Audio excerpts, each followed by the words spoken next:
Another Rome, another Caesar. Ivan III, the Grand Duke of Muscovy, was the first Russian to take upon himself the ancient time-honored Roman title of Caesar, or Tsar, though the idea did not originate with Ivan.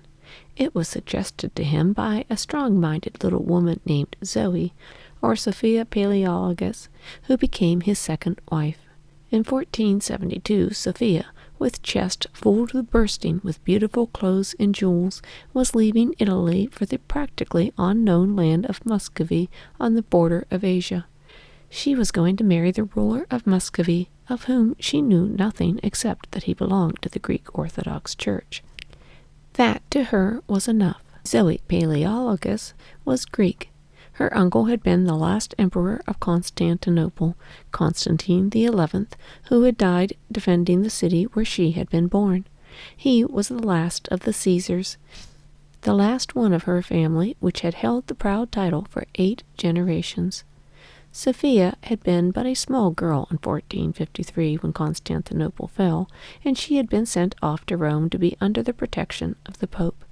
There she had been brought up and converted, so her Roman teachers believed, from her Greek Orthodox faith to that of the Roman.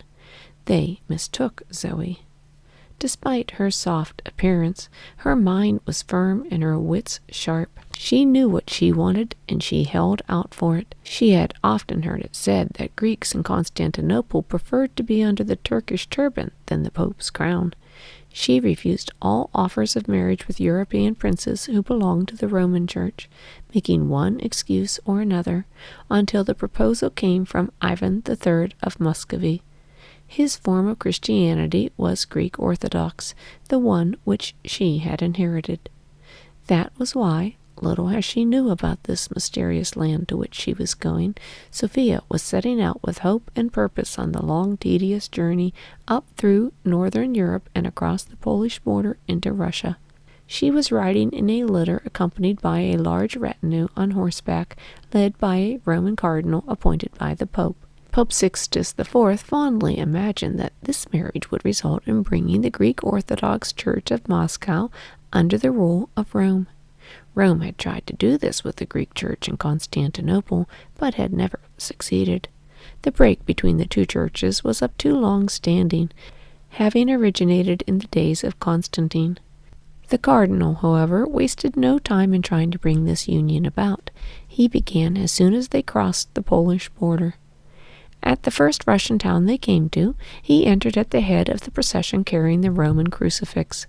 Since their Greek cross had no human figure on it, this looked strange to the townsfolk who gathered at the gate to welcome the new duchess with bread and salt, the old symbol of hospitality. Festivities had been planned for the distinguished guest by the city fathers, beginning with a visit to the cathedral, whose onion-shaped dome rose above the surrounding rooftops. As they were entering, the cardinal whispered to Sophia not to follow the Orthodox priest in bowing to the Magi, a coaching which she promptly disregarded. This may have disconcerted the cardinal a bit, but did not alter his approach. At every Russian town they entered, he went first, carrying the Roman crucifix, until they got to Moscow. There, outside the heavy wooden gate, the cardinal was halted and informed that he must not enter the holy city carrying that cross. Runners had gone ahead to report to the Grand Duke how and when the cardinal who was bringing the bride would be entering the city. Ivan III had summoned the council of boyars for advice on what to do in this embarrassing situation. The metropolitan, or head of the church, put the decision squarely up to Ivan with these words: "If you allow that messenger with his crucifix to enter this, our holy city of Moscow, by one gate, straightway do I, your father in Christ, depart by another." So, without the Roman cross, and with all the bells ringing and clanging in the Russian Orthodox churches, the new Grand Duchess entered Moscow. There she was. She, Sophia Paleologus, brought up in luxury and comfort, now found herself in a wooden city with mud streets, a frontier town on the edge of a pine forest, an outpost of Europe on the border of Asia. Except for the three-cornered fort of brick called the Kremlin, which overlooked the river, all the buildings were made of wood. The huge square marketplace was crowded with peasants. Around the Kremlin were wooden houses in which the noblemen, called boyars, lived. All of them wore long robes, heavy with fur, immense fur hats, and long black beards. The Grand Duke Ivan III, whom Sophia had come to marry, proved to be quite acceptable. He was actually rather distinguished-looking, though he dressed much like his boyars. He also lived, as they did, in a wooden palace scarcely larger or better than any one of theirs, and he slept on a bed of hay or straw.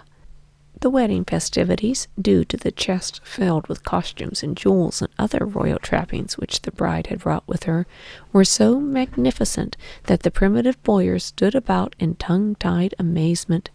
Never before had there been such a dazzling affair in Muscovy.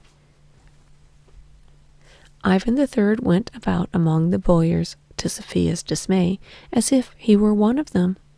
That was no way, she told him later, for an absolute monarch to behave as if his subjects were his equal. He, the Grand Duke of Muscovy, who intended to make himself the sovereign of Russia, should behave like an emperor who was, or should be, the new emperor of the East. That was her ambition.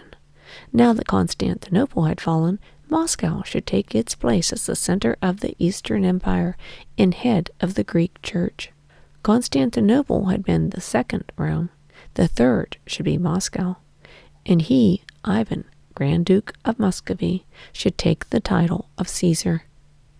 Eventually, Ivan III complied, but not without consideration. He was a cool, cautious, calculating man who did not hasten into things.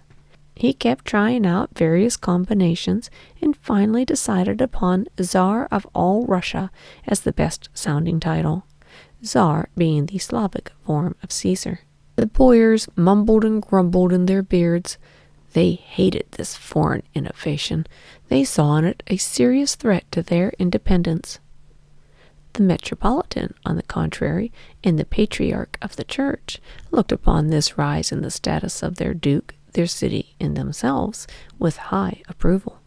Later, to prove Ivan's claim to the title of Caesar, they invented a legend, tracing the descent of his ancestor Rorik, the first Russian prince, back through 15 generations, to none other than Caesar Augustus, the first Roman emperor of them all. So now again there were two Caesars, or Roman emperors, in Europe, Frederick III of Austria and Ivan III of Russia, the Kaiser and the Tsar.